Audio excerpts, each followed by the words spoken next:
आज संसाधन और विकास चैप्टर का पार्ट 3 लेकर मैं आपके आगे आई हूँ, आपके सामने आई हूँ। पिछले में मैंने आपको इसकी टर्म्स बताई थी, संसाधन की जितनी भी थी। उससे पहले हमने संसाधनों का वर्गीकरण किया था। आज हम इसी चैप्टर का पॉइंट पढ़ेंगे, भूमि संसाधन। क्या पढ़ेंगे? भूमि संसाधन। अब जी भूमि संसाधन कैसे होगी? भूमि संसाधन कैसे होगी बेटा? क्योंकि भूमि क्या कर रही है? हमारी आवश्यकताओं को पूरा कर रही है। ठीक है, जैसे मैंने संसाधन की डेफिनेशन में आपको बताया था कि वो प्रत्येक वस्तु जो क्या करे, किसी भी रूप में हमारी आवश्यकताओं को पूरा करे। अब भूमि ना हम खा सकते हैं ना पी सकते हैं, तो बेचारी कैसे हमारी आवश्यकताएं पूरी करेंगे? देखो हम लोग रह रहे हैं, कहाँ रह रहे हैं? मकान बना रखा है हमने, कहाँ बना रखा है? भूमि पर बना रखा है। खेती करते हैं, कहाँ करते हैं? भूमि पर करते हैं। ठीक है, जितनी भी बड़ी बड़ी इमारतें, बिल्डिंग, कुछ भी हमने बना रखा है, वो सब कहाँ बना रखा है? भूमि पर बना रखा है। तो भूमि क्या कर रही है? हमारी आवश्यकताओं को पूरा कर रही है। इसलिए भूमि क्या है? एक संसाधन। अब भारत का क्षेत्रफल है 32,87,263 वर्ग किलोमीटर। ठीक है, अब इस पूरे का विवरण हमारे पास नहीं है कि पूरे लैंड फॉर्म में क्या क्या है। अब आपने अगर भारत के बारे में देखा होगा, अपने भारत में सभी घूमे फिरे हुए हैं, और घूमे फिरे नहीं है तो पढ़ा जरूर है। कहीं पर मैदान है, कहीं पर्वत है, कहीं पठार है। तो सबसे पहले आज हम पढ़ेंगे भूमि का वर्गीकरण, कि जो पूरा का पूरा एरिया है, भारत का जो टोटल क्षेत्रफल है, उसको किस तरह से विभाजित किया गया है। अभी पूरे का डाटा तो हमारे पास है नहीं। पूरी एरिया में से सिर्फ 90, जो 100% है, उसका सिर्फ 93% ही हमारे पास है। ठीक है, उसी का हमें पता है कि कहाँ पर पर्वत, पठार और मैदान है। इसमें जो छूटा वो कौन सा हिस्सा है? जो हमारा पूर्वोत्तर भारत है। ठीक है, पूर्वोत्तर भारत में असम को छोड़ के बाकी की एग्जैक्ट डिटेल हमारे पास नहीं है। ऊपर उत्तर भारत में चले जाओगे, जितना भी पीओके का एरिया है, कुछ उसमें से पाकिस्तान में चला गया, वहाँ की भी करेक्ट इन्फॉर्मेशन हमारे पास नहीं है। हमारे पास सिर्फ डाटा अवेलेबल है 93%। ठीक है, आप देखो है ये एक छोटा सा भेल डायग्राम है। इसके थ्रू मैं आपको बताना चाहूँगी कि हमारी जो भू आकृतिक विभाजन है वो किस प्रकार से है। तो 40 मैदान, सबसे पहले क्या है? प्लेन लैंड जो हमारी ये मैदान है, ये हमारे टोटल इंडिया के जो लैंड है उसके 53% विभाग करता है। सारा का सारा बहुत उपजाऊ क्षेत्र है। जितनी मानवीय क्रियाएं हैं ऑलमोस्ट यहीं पर संपन्न होती है। प्राथमिक, द्वितीयक, तृतीयक सब की सब यहीं पर होती है। हमारे भरण पोषण के लिए सबसे इम्पोर्टेंट एरिया यही। ठीक है, उसके बाद फिर आपने देखा होगा कहीं पर्वत है, कहीं पठार। तो अब ये कितने कितने परसेंट पर है? 27% एरिया जो है वो किसका है? पर्वत। सबसे दर्शनीय क्षेत्र जो है वो हमारे कौन से हैं? पर्वत।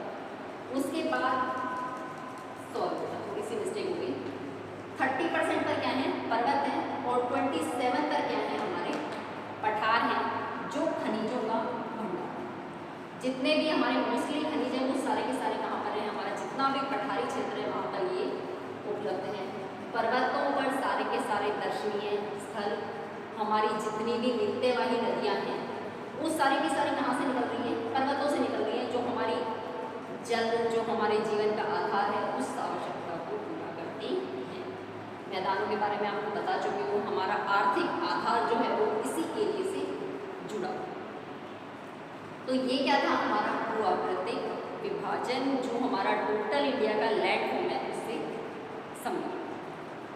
अब देखिए, अब सारी की सारी भूमि ना तो हम खेतों में यूज़ करते हैं, ना ही सब पर हमने इमारतें बना रखी हैं, ना ही सब पर सड़कें बना रखी हैं। सबका अलग अलग से डिवाइडेशन है। ठीक है, तो ये क्या है? हमारा भूमि उपयोग प्राप्त। ये आपकी जो 10वीं कक्षा की NCERT की बुक है उसमें दिया भी हुआ है, वहाँ से भी आप इसको पढ़ेंगे सभी। अकेला मेरे पढ़ाने से काम नहीं चलेगा, आपको लेसन की थ्रू आउट रीडिंग करनी होगी, तभी आपको और ज़्यादा अच्छे से सारी चीज़ें क्लियर होंगी।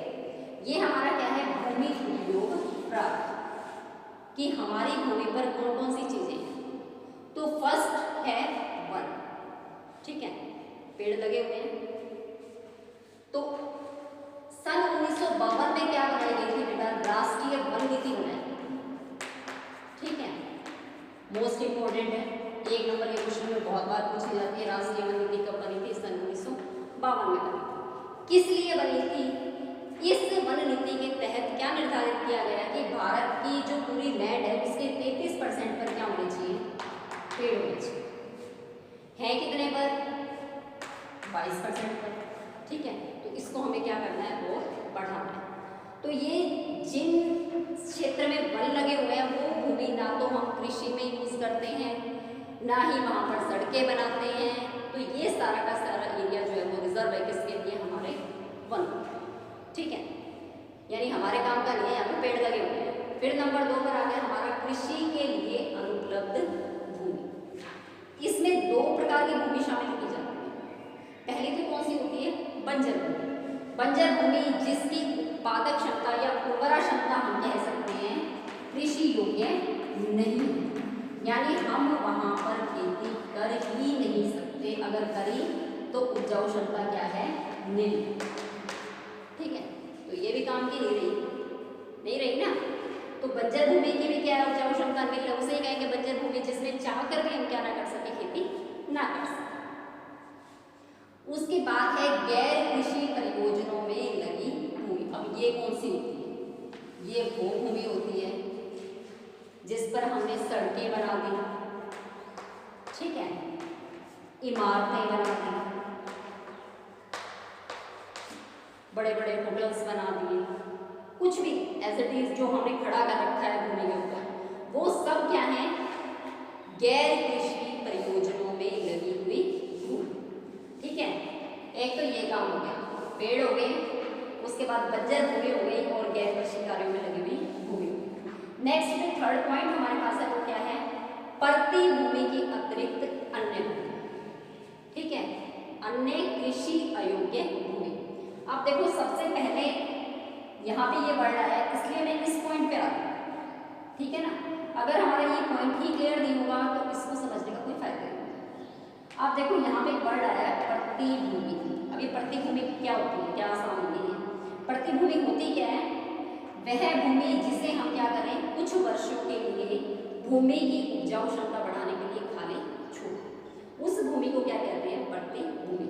यानी बंजर नहीं है, उपजाऊ भूमि है, लेकिन हमने अपनी मर्जी से उसकी उपजाऊ क्षमता बढ़ाने के लिए क्या कर रखा है, उसको खाली छोड़ रखा है, उसको क्या कहते हैं, प्रतिभूमि, ठीक है। अब ये भी 2 प्रकार की होती है, एक तो वर्तमान और एक होती है पुरातन, ठीक है।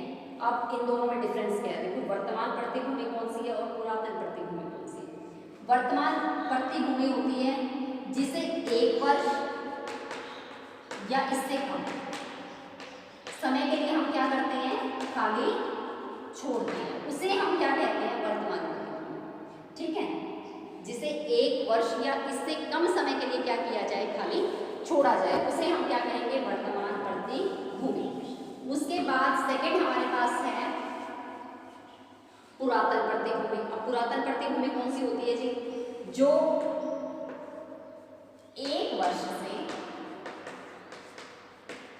5 वर्ष, ठीक है, ये टाइम पीरियड है इसका, जो 1 वर्ष से 5 वर्ष तक हम क्या कर सकते हैं, जिसको खाली छोड़ सकते हैं उसकी उपजाऊ क्षमता बढ़ाने के लिए, तो इसे हम क्या कहेंगे, पुरातन प्रतिभूमि।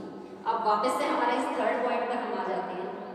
तो प्रतिभूमि क्या है, उपजाऊ है, यानी हम कृषि में क्या करते हैं, इसका यूज करते हैं। तो थर्ड पॉइंट में हमारे पास क्या था, प्रतिभूमि के अतिरिक्त अन्य कृषि अयोग्य भूमि।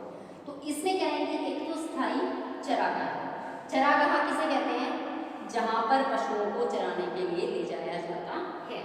बड़े बड़े कंट्रीज में आप चले जाओगे, यूएसए वगैरह में जाओगे तो वहां पर आप क्या देखोगे, बहुत बड़े बड़े बाड़े बना दिए जाते हैं जहां पर पशुओं को खुला चरने के लिए छोड़ दिया जाता है। तो उस एरिया का या उस लैंडफॉर्म का हम यूज किस में नहीं कर सकते, खेती में नहीं कर सकते, ठीक है। सेकंड है कृषि योग्य बंजर भूमि, यानी कुछ उपजाऊ क्षमता है उसकी, लेकिन अब उस पर हम क्या नहीं करते, खेती नहीं करते, जहाँ पर बहुत सारी झाड़ियाँ हो गई हैं, देखा होगा ना आपने, जैसे गांव में पहले बड़ी वगैरह होती थी जिसमें कीकर झाड़ी वगैरह उगी रहती थी, तो वो क्या कहलाती है, अगर वहाँ खेती करें तो हो सकता है वहाँ खेती हो जाए, लेकिन हमने क्या कर रखा है, उसको बंजर घोषित कर रखा है।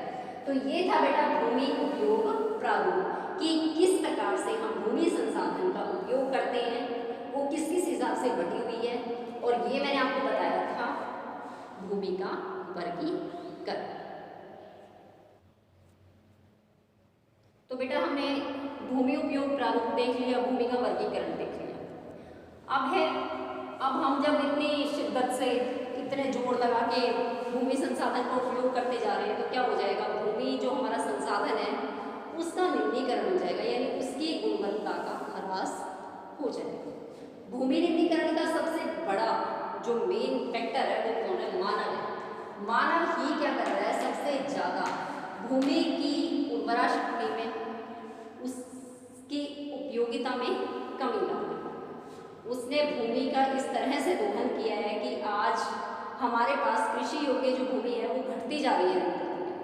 अब देखो, अब भूमि निम्नीकरण के कारण क्या क्या है, यानी किन किन कारणों से भूमि की उर्वरता में कमी आती है। अब भूमि का निम्नीकरण होगा ना, तो दो चीजें होंगी, या तो लवणता हो जाएगी, या भूमि कैसी हो जाएगी,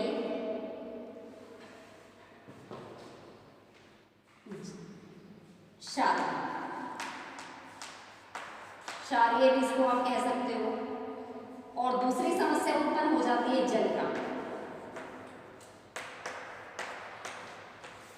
ये होती क्या है दोनों समस्याएं, लवणीकरण या लवणीय या क्षारीय, वो भूमि होती है जब भूमि के ऊपर एक लेयर जम जाती है, नमक सी व्हाइट सी परत आपने देखी होगी, जिसके कारण भूमि जो है वो बिल्कुल अनुपजाऊ हो जाती है। जल क्रांता क्या होती है, जब भूमि की जल शोषण करने की, यानी जल का अवशोषण करने की क्षमता जो क्या हो जाए, समाप्त हो जाए। कई बार आपने देखा होगा कि खेतों में पानी भरा रहता है, यानी भूमि क्या नहीं करती, उस पानी को सोख नहीं पाती, तो उस समस्या को क्या कहते हैं, जल क्रांति। तो दोनों ही परिस्थितियों में क्या हो जाती है, भूमि कृषि योग्य नहीं रहती, यानी उस भूमि का हम क्या नहीं कर सकते, यूज नहीं कर सकते। तो अब इसके कारण क्या है, सबसे पहला सबसे बड़ा मेन फैक्टर क्या है, वनों की कटाई। मनुष्य पेड़ों की अंधाधुंध कटाई करता जा रहा है, जिसके कारण क्या हो रही है, हमारी भूमि जो है वो, उसकी जो गुणवत्ता है उसमें क्या आती जा रही है, कमी आती जा रही है। आप देखो, एक तरह से मृदा अपरदन का फैक्टर है कि जैसे ही हम पेड़ को काटते हैं ना, जहाँ से हमने पेड़ को काटा वहाँ से मिट्टी की लेयर क्या हो जाती है, ढीली हो जाती है, और जैसे ही हवा या तेज पानी आएगा वो उसको क्या करेगा, अपने साथ बहाकर ले जाएगा। तो भूमि की गुणवत्ता में कमी आने का एक फैक्टर क्या है, वनों की कटाई। सेकेंड है अति पशुचारण। अब कई जगह गाँव में क्या करते हैं बेटा, पशुओं को खुला छोड़ देते हैं चरने के लिए, ठीक है। अब पशु क्या करते हैं, घास खाते हैं, तो वो चलते हैं, तो जहाँ से भी वो घास निकलेगी ना, तो वो क्या हो जाएगी, मिट्टी की लेयर ऊपर की ढीली हो जाएगी। तो सेम इससे भी क्या होगा, हमारी मृदा की जो उर्वरा शक्ति है उसमें क्या आ जाएगी, कमी आ जाएगी। तीसरा फैक्टर है खनन। जब हम खदानों से खनिज निकालते हैं तो क्या होता है, वहाँ पर विस्फोट किया जाता है, या भूमि को बहुत गहराई तक खोदा जाता है। कई बार पानी की बोरवेल वगैरह जब हम करते हैं तो भी क्या करते हैं, भूमि की बहुत ऊंचाई तक क्या की जाती है, खुदाई की जाती है, जिससे मिट्टी जो अंदर से है वो क्या हो जाती है, काफ़ी खोखली हो जाती है, नरम हो जाती है, जिसके कारण भूमि जो है वो लेयर ढीली हो जाने के कारण आसानी से हवा या पानी के साथ उड़ जाती है और उसकी उर्वरा शक्ति में कमी आ जाती है। चौथा पॉइंट हमारे पास है अत्यधिक सिंचाई। जब खेतों में बहुत ज़्यादा सिंचाई की जाती है ना, यानी हद से ज़्यादा जहाँ पर पानी से सिंचाई कर दी जाए, वहाँ पर क्या हो जाती है, मिट्टी की जल अवशोषण की क्षमता समाप्त हो जाती है, जिसे क्या कहते हैं, मैंने आपको पहले भी बताया, जल क्रांति। तो ये भी क्या है, भूमि निम्नीकरण का एक सबसे बड़ा फैक्टर। तो ये तो मेन रीजंस थे किसके, भूमि निम्नीकरण के, कि भूमि की उर्वरा शक्ति में क्या आ रही है, लगातार कमी। और कई बार क्या किया जाता है, जो औद्योगिक अपशिष्ट होता है ना बेटा, उसको भी खुले में घेर दिया जाता है, खुला छोड़ दिया जाता है, जिससे भी जिस लैंडफॉर्म पे उसे डाला गया है उससे भी क्या हो जाती है, उसकी उर्वरा शक्ति खत्म हो जाती है। फिर अब कारण तो हमें पता चल गए, अब हमें क्या करना है, उनका निवारण करना है, यानी इस भूमि निम्नीकरण की समस्या को कम करना है। अब कम करने के लिए क्या करना होगा, इनका उल्टा करना होगा। यहाँ अगर हम पेड़ काट रहे थे तो हमें क्या करना होगा, ज़्यादा से ज़्यादा मात्रा में पेड़ लगाना होगा, ठीक है। फिर है पेड़ों की रक्षक मेखला बनाकर, यानी एक कंटिन्यूअस सीरीज में हमें क्या करना होगा, पेड़ लगाने होंगे। यानी जिन एरियाज में क्या होती है, मिट्टी की कटाई ज़्यादा होती है, उसके अपोजिट डायरेक्शन में हमें क्या करने चाहिए, पेड़ लगाने चाहिए, जिससे अगर तेज हवा आएगी तो वो क्या नहीं कर पाएंगे, मिट्टी को अपने साथ उड़ाकर नहीं ले जा पाएंगे। फिर है पशु चारण को नियंत्रित करके, एक क्षेत्र विशेष निश्चित कर देना चाहिए जहाँ पर हमें पशुओं को चराना है। तो उससे भी हम क्या कर सकते हैं, मृदा अपरदन को या भूमि निम्नीकरण को रोक सकते हैं। अब सबसे ज़्यादा मिट्टी उड़ती कहाँ पर है, राजस्थान में रेत के टीले हैं, वहाँ पर क्या होता है, सबसे ज़्यादा मिट्टी उड़ती है, तेज हवाएं चलती हैं, वहाँ पर क्या होता है, जो हमारे रेत के टीले होते हैं ना, वो ट्रांसफर होते हैं एक जगह से दूसरी जगह पर। तो उस सब को रोकने के लिए हमें क्या करना होगा, उनके चारों तरफ क्या लगा देनी चाहिए, कांटेदार झाड़ियाँ लगा देनी चाहिए, जिससे हम क्या कर सकते हैं, इसको रोक सकते हैं। फिर एक पॉइंट और है हमारे पास, वो है खनन नियंत्रण। खनन को क्या किया जाना चाहिए, नियंत्रित किया जाना चाहिए। तो इससे भी हम क्या कर सकते हैं, भूमि निम्नीकरण की समस्या से निजात पा सकते हैं। फिर इसमें मैंने जैसे कि आपको कारण में एक पॉइंट बताया था कि औद्योगिक जो हमारा अपशिष्ट होता है उसे हम क्या कर देते हैं, खुले में खुला डाल देते हैं, तो जिससे क्या होता है, भूमि की उर्वरा शक्ति कम होती है। तो हमें जो हमारा औद्योगिक अपशिष्ट है उसका उचित ढंग से निपटान करना चाहिए। तो इस प्रकार से हम क्या कर सकते हैं, भूमि निम्नीकरण की समस्या को काफ़ी हद तक दूर कर सकते हैं। थैंक यू बच्चों। आप